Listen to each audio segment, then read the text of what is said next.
La concurrencia de los Estados Unidos al certamen sevillano fue muy criticada por ciertos sectores de la sociedad y por conocidos personajes de la vida pública, que así lo mostraron en los diarios locales. Desde el mismo momento en que el gobierno norteamericano anunció su participación en la muestra, considerándose su presencia una nueva ocasión de ampliar su influencia y su imperialismo económico, como ya estaba ocurriendo con la intervención en la hacienda de distintos países hispanoamericanos. Desde que se lanzara la idea de realizar una exposición hispanoamericana, el gobierno norteamericano mostró interés en esta empresa, favoreciendo el hecho de ser invitado de forma oficial en 1913 por el comité de la exposición, cumpliéndose así los deseos personales del rey Alfonso XIII. Pero no fue hasta el impulso dado en 1923, por parte del gobierno de Primo de Rivera, para la celebración del certamen, cuando en ese año se reiterara la invitación a los Estados Unidos. En el mes de mayo de 1924, el secretario de Estado norteamericano remite un informe a las cámaras de representantes de los Estados Unidos, acompañado de la recomendación del presidente Calvin Coolidge, para que fuera aprobada la participación en el certamen sevillano. Entre los argumentos presentados, primaba la oportunidad de estrechar lazos con los países iberoamericanos, demostrar las ventajas de la educación americana, así como el fomento de la comercialización de varios productos en España, como los hidrocarburos y sus derivados, maquinaria agrícola y materiales de construcción, entre otros.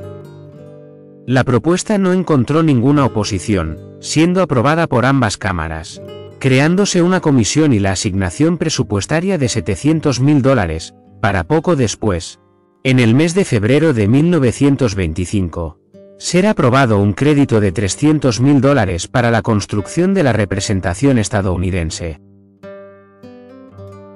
De esta forma, los Estados Unidos fue el primer país en confirmar su participación en la muestra, a la que le seguirían Argentina y México.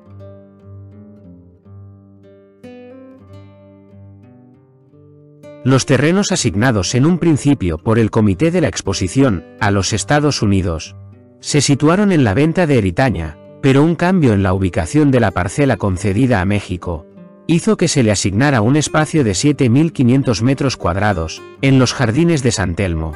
en la confluencia del Paseo de las Delicias con la avenida de María Luisa. Así el ayuntamiento, el 26 de julio de 1926, mediante decreto le cede dicha parcela, con unas condiciones especiales respecto a los otros países, que fueron negociadas personalmente por el general Primo de Rivera y el comisario Cruz Conde, con los altos representantes norteamericanos, debido a que la administración estadounidense no puede construir edificios permanentes en otras naciones, si el terreno no es de su propiedad, resolviéndose con la concesión por 75 años de estos, siendo optativo para el consistorio su recuperación, mediante el abono de $200.000, en el que se calculaba el coste de las edificaciones.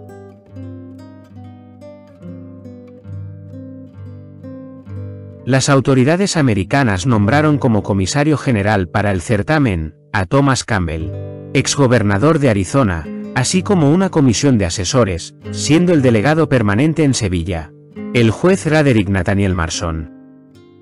Se realizó un concurso restringido entre 5 reconocidos arquitectos, a los que se les solicitó que las edificaciones reuniesen un estilo que se denominó de las misiones españolas o neocaliforniano, en tributo al legado e influencia española en las artes y costumbres norteamericanas. Fue elegido el proyecto presentado por el arquitecto William Templeton Johnson, que pocos años antes había diseñado el Museo de Arte de San Diego, inspirándose en el estilo plateresco renacentista español del siglo XVI. El proyecto ganador constaba de 3 edificaciones, una permanente para ser utilizada como consulado, una vez terminado el certamen, y otras 2 provisionales.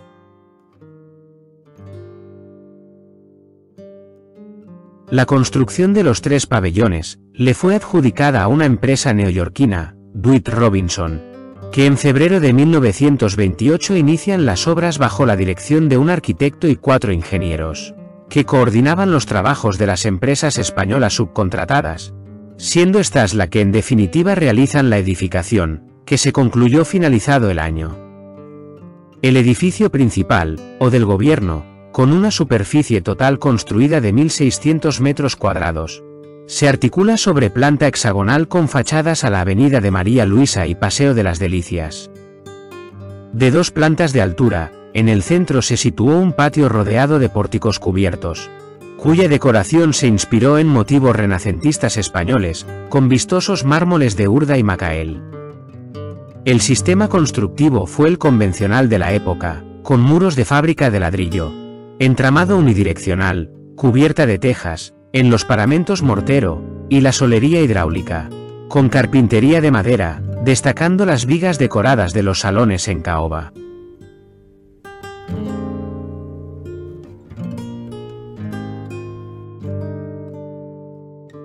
Para este edificio principal, se diseñaron 2 fachadas, ambas inspiradas en el estilo renacentista español. En la del Paseo de las Delicias, la portada adopta claramente detalles ornamentales de una de sus últimas obras, el Museo de Arte de San Diego, inaugurado en 1926. Tomando elementos como la utilización de pequeños arcos que encierran veneras, para la moldura del arco de la puerta principal, o la ventana del remate que tiene clara inspiración de las de la fachada del Hospital de Santa Cruz de Toledo. Para la portada de la Avenida de María Luisa, la composición la divide en 2 zonas. La inferior hasta el balcón, la resuelve con claros elementos platerescos, eligiendo como motivo la concha, con algún detalle barroco en las pilastras. Sin embargo, para la parte superior, la remata con un frontón partido de formas ondulantes con jarrones, en el que se inscribe el balcón de forma semicircular, enmarcado por cenefas y terminado en una cornisa ondulada. En el centro del edificio, se instala un pequeño patio de forma triangular, rodeado por un corredor porticado sobre pilares cuadrados en la planta baja. Y en la planta alta, columnas de mármol blanco con capiteles corintios, con el fuste estriado hasta el antepecho, formado por volutas caladas. También en el patio, se instaló la escalera exterior de acceso al piso alto, y en el centro una elegante fuente de mármol blanco.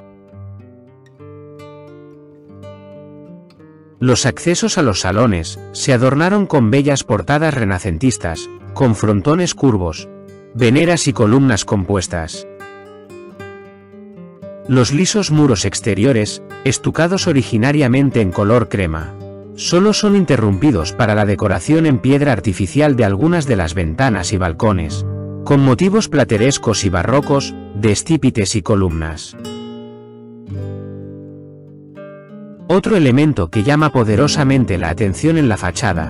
son los herrajes de fundición con que se guarnecen las ventanas. También son digno de mención el trabajo de los artesonados de maderas nobles de los salones de recepción y exhibiciones, de bella ejecución.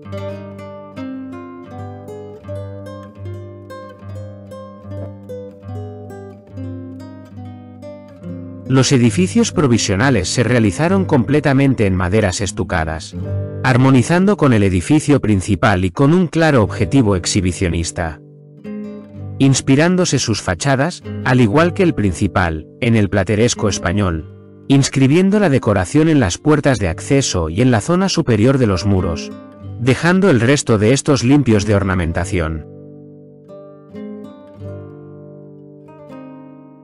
El cinematógrafo era de planta rectangular con una superficie de 450 metros cuadrados, y el acceso principal fue el espacio más decorado. La puerta se encontraba instalada en el interior de un pórtico de planta hexagonal, en el que los lados exteriores estaban formados por 3 arcos de medio punto sostenidos por columnas compuestas, y rematado el conjunto por ancho friso formado por columnillas con jarrones y motivos vegetales entre ellas. Este mismo motivo se repetía en el remate de las fachadas laterales, y entre pilastras muy ornamentadas. Se situaron las puertas laterales, en cuyo dintel se instaló una venera entre columnas compuestas, coronada por una moldura mistilínea con medallón central. El pabellón de exhibiciones, al igual que el del cinematógrafo, era de planta rectangular de casi 1000 metros cuadrados, cuya cubierta, levemente curvada, estaba constituida por una estructura metálica sin soportes intermedios. Lo más destacado de la decoración de este edificio fue el ancho friso del remate de los muros, formado por una serie de estípites y motivos platerescos, que se coronaba con una calada crestería. La puerta principal, compuesta por un arco de medio punto, también estuvo profusamente decorada, rematada por un conjunto formado por una venera sobre columnas, estando el resto de los paramentos lisos, estucados en color crema como todos los edificios.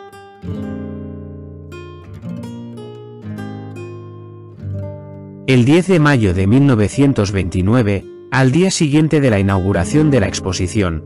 los reyes don Alfonso y doña Victoria Eugenia, acompañados por el general Primo de Rivera, inauguran el pabellón de los Estados Unidos. Los contenidos expuestos en el pabellón principal y en el de exhibiciones eran todos estatales, viéndose las empresas privadas obligadas a situar sus stands en las galerías comerciales. En el edificio permanente se expusieron obras del Museo de Arte Nacional y del Smithsonian Institute, así como una biblioteca con libros sobre la historia de América, una exposición de los departamentos de Estado, Hacienda, Marina, Correos, Aeronáutica, del Canal de Panamá, de la Cámara de Navegación y de la Biblioteca del Congreso. En las salas de Marina y Aeronáutica se expusieron un modelo de dirigible, varios modelos de aviones torpederos y de reconocimiento, una maqueta del acorazado Richmond,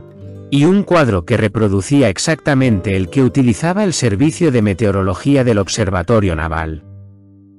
En la planta principal se encontraba el Departamento de Trabajo, con una exposición de distintos objetos realizados por mujeres y niños. La cámara de navegación mostraba en un gran mapa luminoso las líneas de vapores en todo el mundo, y la Biblioteca del Congreso exhibía unos mapas realizados en colores y decorados en estilo de los siglos XVI y XVII, con las rutas seguidas por los conquistadores españoles en el sur del país. Una maqueta del Capitolio de Washington completaba esta exhibición, junto a otra maqueta del Canal de Panamá, realizada para el Departamento de Obras Públicas. Una muestra importante fue la exhibición de los adelantos tecnológicos norteamericanos, como las instalaciones de fontanería en cobre, calefacción centralizada, un refrigerador eléctrico, una lavadora mecánica y así hasta 54 aplicaciones distintas de la electricidad.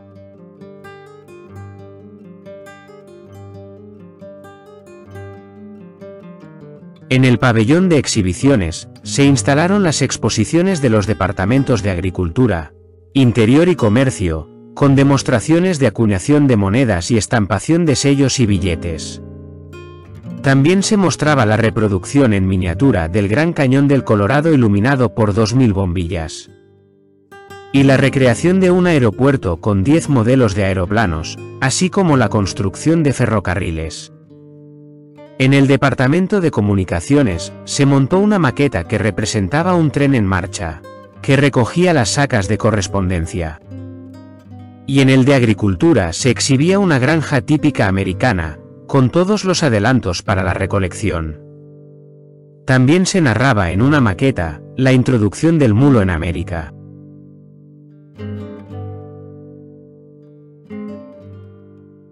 En el otro pabellón provisional, se instaló el cinematógrafo, que acogía un salón de cine con capacidad para 450 personas, en el que se proyectaban una selección de 200 películas, a razón de más de 6 diarias, sobre temática cultural, histórica y de costumbres y modo de vida americano, entre ellas una sobre el viaje del presidente Hoover a Hispanoamérica, y otra sobre economía, o la fabricación de automóviles. Todos estos documentales eran de carácter propagandístico de las actividades norteamericanas, que ciertamente causaron una amplia expectación e interés en el público visitante al pabellón. Otro de los aparatos instalados fue una potente emisora de radio, que comunicó a Sevilla con el resto del mundo, y un centro musical con una vitrola ortofónica, con potentes altavoces, que se colocaron tanto en los 3 edificios de la representación norteamericana, como en el exterior, permitiendo escuchar música a gran distancia y con claridad en todo el Parque de María Luisa. También fue muy nombrado por la prensa por su curiosidad, la instalación de un rayo de luz que, lanzado sobre la entrada de la exposición, permitía contar el número de los peatones que pasaban. Del 25 al 31 de mayo de 1929, se celebró la semana dedicada a los Estados Unidos, siendo la primera dedicada a uno de los estados participantes, organizándose conciertos de la banda del ejército norteamericano, la proyección de películas y la emisión de música por los potentes altavoces. Tras la clausura de la muestra, los 2 pabellones provisionales fueron cedidos al ayuntamiento,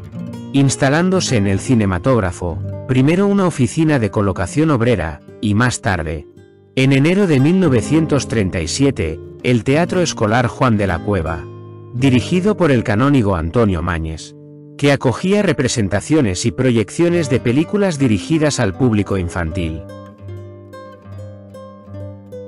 Como complemento del teatro infantil, en el que fue pabellón de exhibiciones, se situó el llamado pabellón de dioramas, en el que se montó los 6 magníficos dioramas, con escenas del descubrimiento de América, que habían sido expuestos en el Salón de Historia del Descubrimiento y Colonización, situado en la Plaza de España, durante la exposición.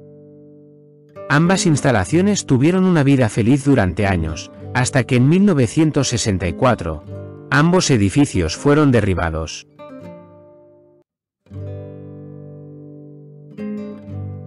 El edificio permanente o del gobierno, desde que finalizó el certamen, fue ocupado por el consulado estadounidense en esta capital, hasta 1986, que se convirtió en agencia consular. Es de resaltar la magnífica conservación del edificio durante el tiempo que fue ocupado por la legación diplomática de aquel país, que ha hecho posible que el edificio llegue hasta nuestros días en unas magníficas condiciones. En 2004, fue abandonado el pabellón por la agencia consular, siendo cedido por el Ayuntamiento de Sevilla en 2006, a la Fundación Valentín de Madariaga y Olla, de Arte Contemporáneo, como sede durante 75 años. Con el compromiso de adaptar el edificio para la creación, en su planta baja, de un centro de arte contemporáneo, ofreciendo a la ciudad un espacio expositivo donde poder disfrutar de múltiples exposiciones de obras actuales, así como la colección MP, de carácter privado, con obras de vanguardia del siglo XXI, en escultura, fotografía, dibujo, pintura e imagen y sonido.